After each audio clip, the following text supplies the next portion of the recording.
Hello, Cancer. Happy December 2016. I'm filming the videos a little bit different.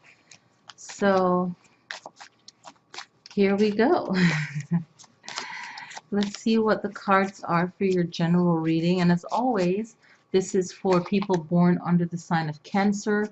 Your moon sign is Cancer. North node, rising sign is Cancer. So it's very good to watch this video for this month. In the Aries and Taurus video, I didn't do that reminder, but if you're new to the channel, yeah, so here we go.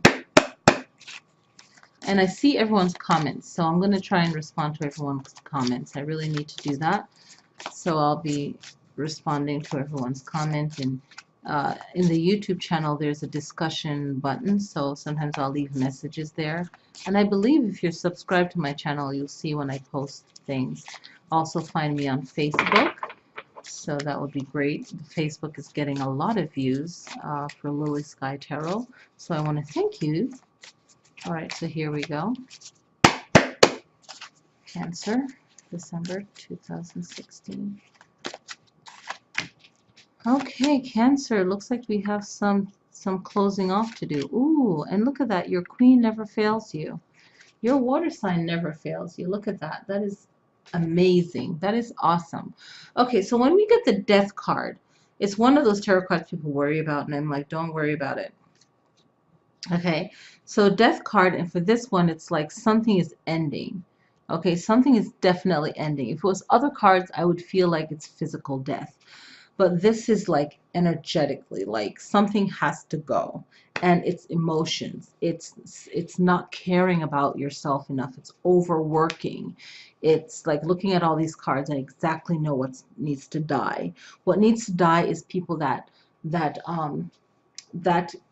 can go out there and get a job, or people that are adults that need to respect your space and your boundaries, Cancer. And for our world, we celebrate December as the last month in the year, you know, for our calendar.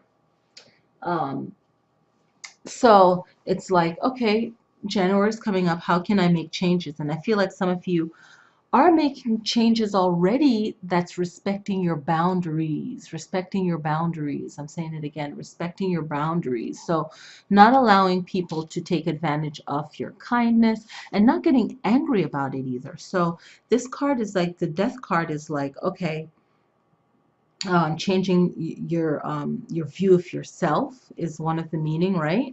Or changing the way that you're living your life, or even the way you're viewing the world around you. So something has to die. There's a big change that needs to take a shift. And the Death card in other tarot cards or oracles, they name it as a transformation card, right? So what can be changed? What needs to transform? You know, nothing stays the same. The seasons change. So, you know, some things need to change. What can you change in your life? And the Death Tarot card is one that is like one of those cards where people are like, oh no, I got the Death card, someone's going to die, I'm going to die. Everything dies. The death can be changing a belief. You know, that belief system died.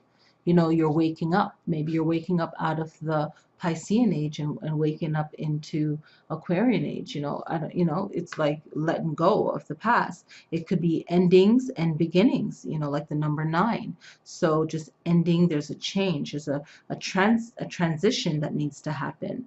And I feel like your transition is going to be a healing one. And Cancers and all water signs are natural psychics or intuitives, right? You can read situations very clearly. You do great in jobs where you have to read people all day and make decisions and solve things, right? So now we have the Queen of Cups, and I love this card. The Queen of Cups is about compassion and love, and of course water is emotion, water is healing, water is life, right? We can't go without water for a long time, so water, we have to like protect it and preserve it. So the Queen of Cups is like compassion, love. You think about the womb, a baby's in a womb, that's water. You know, the second chakra, the sacral chakra, the element of that is water. So that is all life, you know. And the Queen of Cups is reminding you to be compassionate to yourself. So maybe not, you know, don't get caught up in things that make you believe that you have to sacrifice yourself for someone else. Like, people shouldn't be demanding things from you because they did something for you. That's not love. That's not strength. That's not power. That's just greed and negative, evil actions. So the Queen of Cups is reminding you to care about yourself, to love yourself, to nurture yourself, to be compassionate to yourself. And a lot of times people will play mind games or word games with you. And there's this thing as positive ego and negative ego. So anything can be the opposite side of the coin, right? So anything that we're talking about. So when it comes to loving yourself or saying no to someone, they'll try to make you feel bad for saying no. And you have the right to say no to something if you don't want to do it. So this is like reminding you to be more compassionate to yourself. And then automatically, when I saw the 7 of coins, now the coins represents earth energy, right? Earth energy is all the energy in one, and the earth energy has to do with money, right? So in this time that we're in, okay, money, right? So what this card is saying is you're working hard and now you're waiting for things to change. Well, sometimes I feel like in this card is talking about doing all the work. Like, say you're a farmer and all of your products blossomed, and now you stock them up and now you're waiting for them to sell, okay?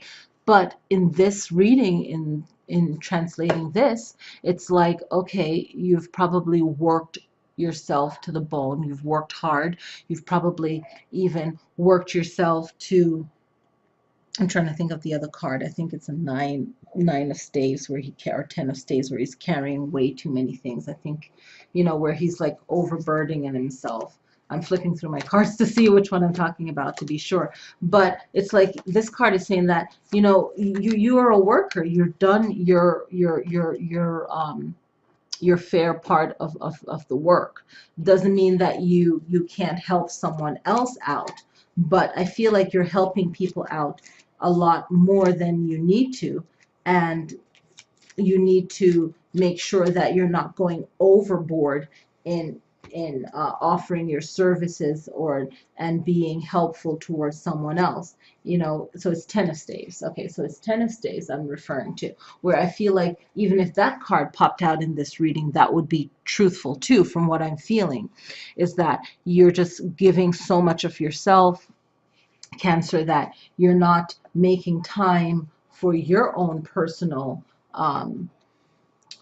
healing and so on. So how can you be better to yourself? You know, how can you be better to yourself?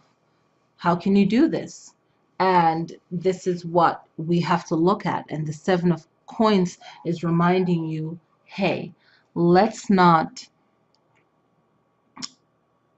wait around for someone to change. I feel like it's warning you not to wait around for someone to change their viewpoint the way that they are. It's more like you have to go out there maybe and say, hey, you know, these are the things that need to change. What can you change to make sure that you're not draining yourself for the new year? How can you prepare yourself in the new year? What things can you put in place right now? And December is all about you being more compassionate to yourself. And when you're working, ding ding, when you're working, this just like popped in, when you're working, make sure you're benefiting from your work, you know. And it's not a selfish thing. It's more like, okay, am I benefiting from my work, whatever that work is? Okay, so that's your reading, Cancer, for December 2016. Thank you guys for supporting the channel, and I will see you guys for the yearly reading for 2017, where I lay down 12 cards, and each card represents what's going on in that month. So I'll have that video out as well. So enjoy December, and I'll see you guys next time.